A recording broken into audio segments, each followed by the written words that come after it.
مجازاتی که ملت ایران و نیروهای مسلح ما برای این دشمن خبیث انجام دادن و دارن انجام میدن و برای آینده برنامه دارن مجازات سختی است و او رو دچار ضعف کرده. همینی هم که دوستان آمریکاییش وارد صحنه میشن و حرف میزنن نشانه ضعف و نشانه ناتوانی اوست.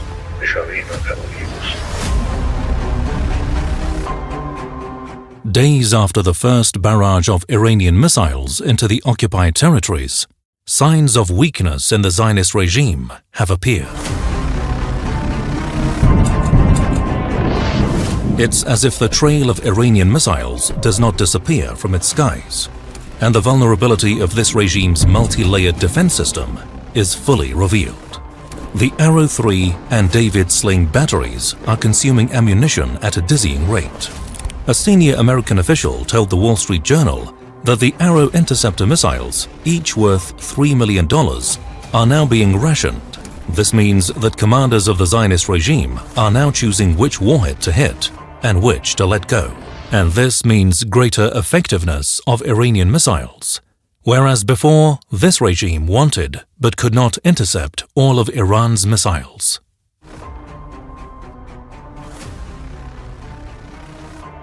The proof is on your mobile screen. The targeting of the regime's sensitive centers, including the Ministry of War in Bat Yam, whose destructive power astonished the regime's leaders, and the precise attack on the regime's Army Command and Intelligence Center in Bir al-Sabah, near a hospital, which was targeted with high accuracy and precision.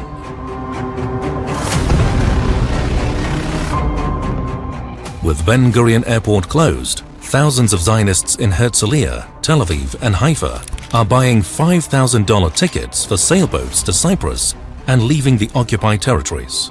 The regime's Minister of Transport, Miri Regev, has banned all outgoing travel to prevent a mass exodus that would further weaken the foundations of the occupying regime.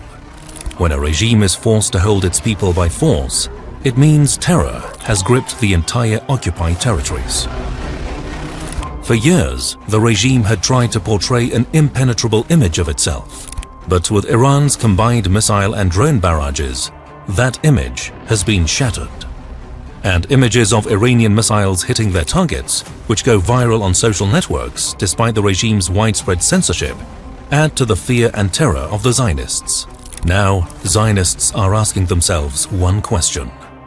If the defense systems cannot cope with the waves of Iranian attacks at their peak, what will happen when the ammunition drops?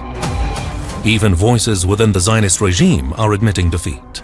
Former Israeli ambassador to Egypt, Amir Oren, in an interview that went viral on X, stated plainly, "We cannot defeat the Iranians with a military solution alone." These exposed weaknesses have pushed the Zionist regime leaders to urgently pressure the United States to join the conflict. Tel Aviv knows, with its air defense ammunition dwindling, it cannot withstand the barrage of Iranian missiles. This signifies a further weakening of the regime. Now compare this with Tehran. When the Zionist regime's attack shook the live studio of Iran's state news network, a scene in Tehran went viral. Anchor Sahar Imami, amid the live broadcast during the regime's attack, became a symbol of Iranian resistance through her exemplary courage.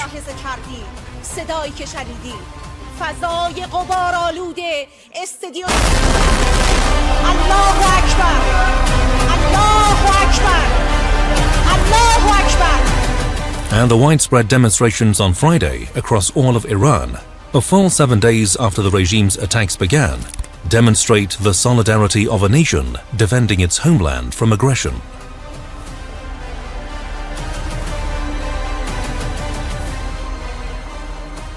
But what about the world? A shift in perception is taking place, which has led to an awakening.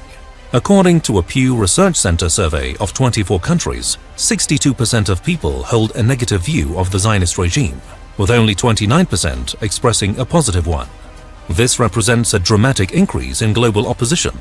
We're seeing that opposition manifest in demonstrations worldwide, condemning the attacks on Iran. These protests, previously held in support of Palestine, now see the Iranian flag flown alongside the Palestinian flag.